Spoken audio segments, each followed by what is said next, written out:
आज हम लोग देखते हैं ए स्टोरी ऑफ इंग्लिश, जो हमारे इंग्लिश क्लास 12th का बुक है। एक स्टोरी ऑफ इंग्लिश, जिसमें से कि दोनों में 11th और 12th दोनों में चैप्टर पढ़ने रहते हैं। उसमें से कुछ ऑब्जेक्टिव को हम लोग देखते हैं जो प्रीवियस ईयर में आया हुआ ऑब्जेक्टिव है।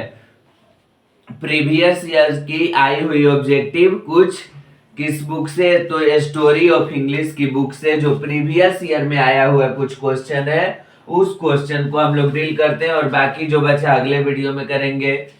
क्योंकि प्रीवियस ईयर क्वेश्चन डील कर रहे हैं अभी मेरे पास कंटेंट में, बस यही है, इतना ही चीजों में आपको मैं कंटेंट देने का प्रयास करता हूं, जितना हो सके मेरे से उतना मैं कोशिश करता हूं। तो थोड़ा संसाधन की एनफ की वजह से संसाधन कम है, इस वजह से जितना है उसमें काम चलाइए। अगर वीडियो का क्वालिटी सही नहीं होगा तो एक बार कमेंट कीजिएगा, उसको सुधारने का कोशिश किया जाएगा।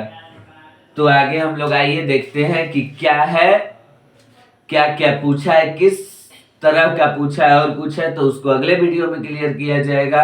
अभी हम लोग प्रीवियस ईयर के कुछ क्वेश्चन देखते हैं स्टोरी ऑफ इंग्लिश के। अगर आप लोगों का सपोर्ट रहा तो इसको भी सक्सेस हम लोग कर लेंगे। आइए तो शुरू करते हैं। पहला है English language fill in the blanks then Sanskrit. English language fill in the blanks then Sanskrit, ये क्वेश्चन 2021 में पूछा था। ये कब पूछा था? तो 2021 में ये पूछा था। English language fill in the blanks then Sanskrit. English language Sanskrit से कैसा है? तो यंगर है ना। संस्कृत के बाद इंग्लिश आया है, संस्कृत पहले आ चुका था। इंग्लिश के आने से पहले ही संस्कृत आ चुका था। तो इंग्लिश लैंग्वेज यहाँ पे क्या हो जाएगा?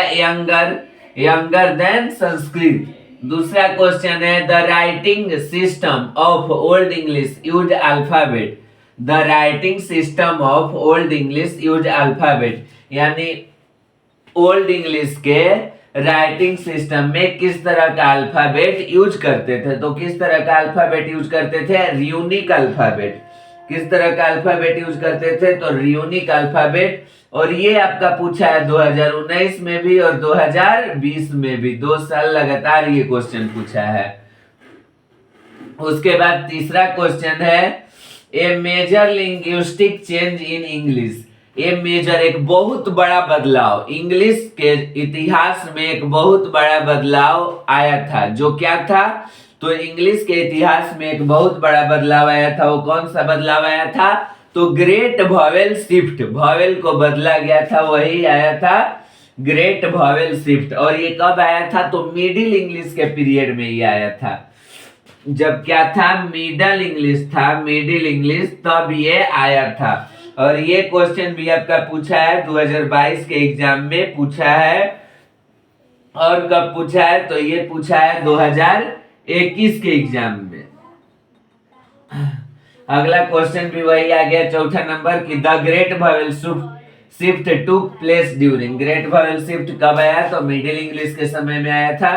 और मिडिल इंग्लिश का टाइम कब से कब तक है? 1066 से 1100 कुछ तक ना, वही है 1066 से 1150 तक शायद, वही मिडिल इंग्लिश की पीरियड है। पांचवा है the printing technology was introduced in England in the year.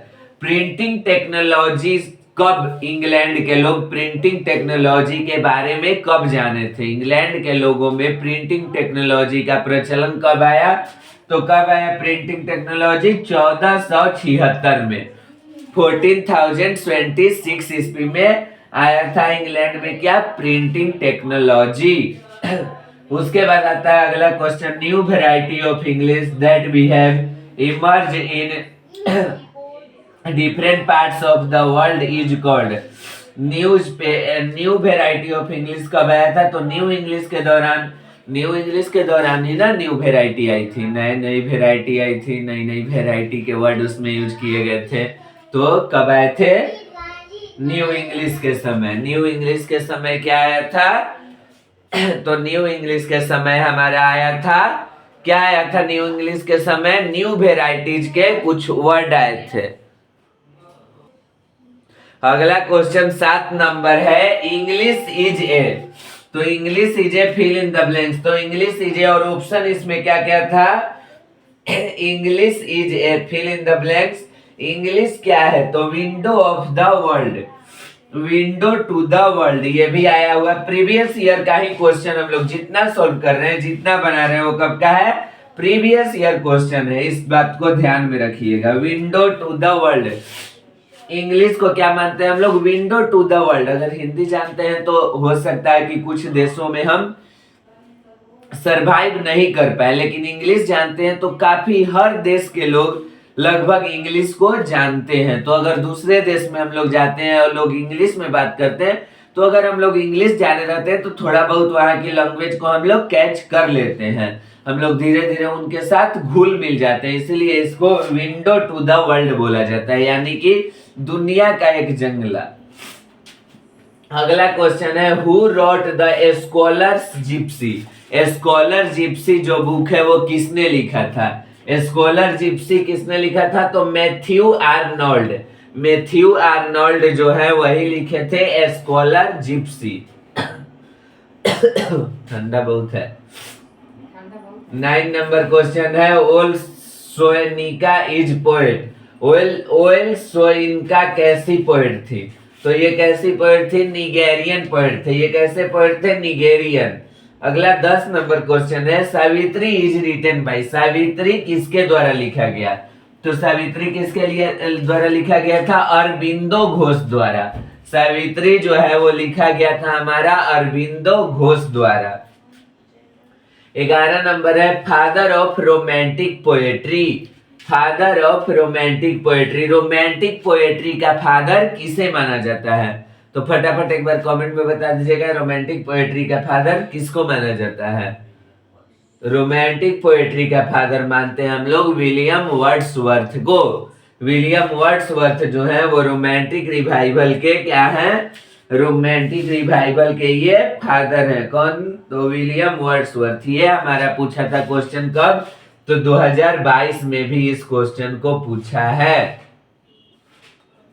अगला है 12 number, the word drama comes from. जो ड्रामा शब्द है, ड्रामा शब्द जो है ये कहां से लिया गया है, ड्रामा शब्द हमारा जो है वो कहां से आया है, तो कहां से आया है, ये ग्रीक वर्ड से आया है। ग्रीक वर्ड से हमारा ड्रामा शब्द आया है। Macbeth are written by. Macbeth जो है वो कौन लिखे थे, कौन लिखे थे, शेक्सपियर। नाम तो सुना ही होगा शेक्सपियर का आप लोगों ने।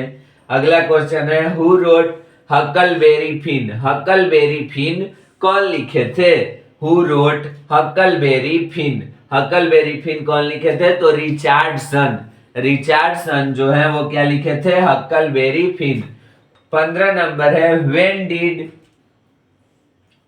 When did wrote first Indian Nobel in English. India का पहला इंग्लिश नोबेल यानी कि अंग्रेजी में उपन्यास इंडिया में पहला बार कब लिखा गया था।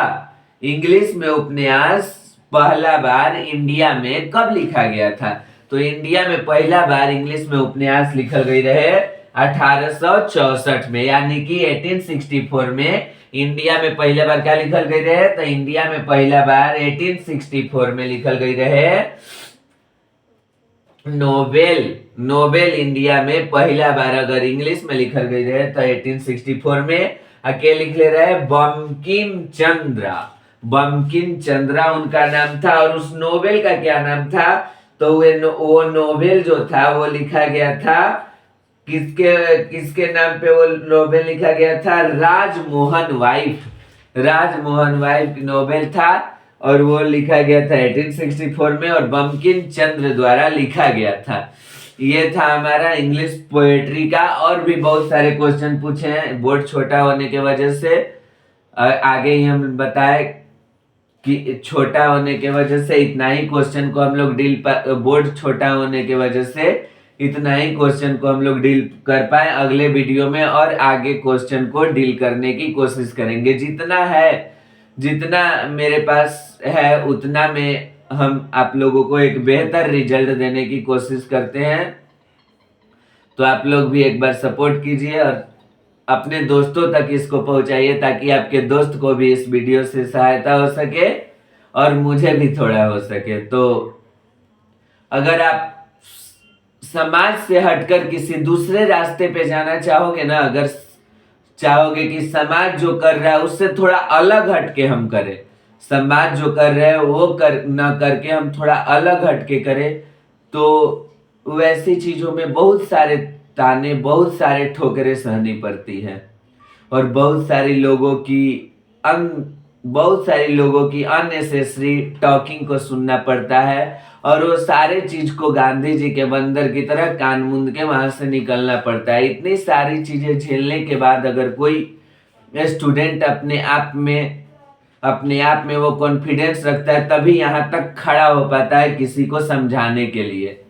तो अगर हम आज यहाँ पे खड़े हैं तो इसके पीछे बहुत सारे लोगों के ताने, बहुत सारे लोगों का गलत बिहेवियर भी झेलना पड़ता है, क्योंकि अगर आप समाज से हटकर कुछ करेंगे तो लोग बहुत कुछ सुनाते हैं, लेकिन बस कुछ सपोर्ट करने वाले इंसान होते हैं जैसे कि आप लोग, और घर वाले अगर सपोर्ट कर देते हैं तो वो इंसान दूसरे की बातों को सुनना ही नहीं है। कुत्तों का काम ही होता है भौंकना। आपको लोग बहुत सारे चीज सुनाएंगे, अगर समाज से अलग जाइएगा तो वो सब नहीं सुनना है और अपने आप पे बस कॉन्फिडेंस लेके, अपने आप में आत्मविश्वास लेके आगे बढ़ते रहना चाहिए।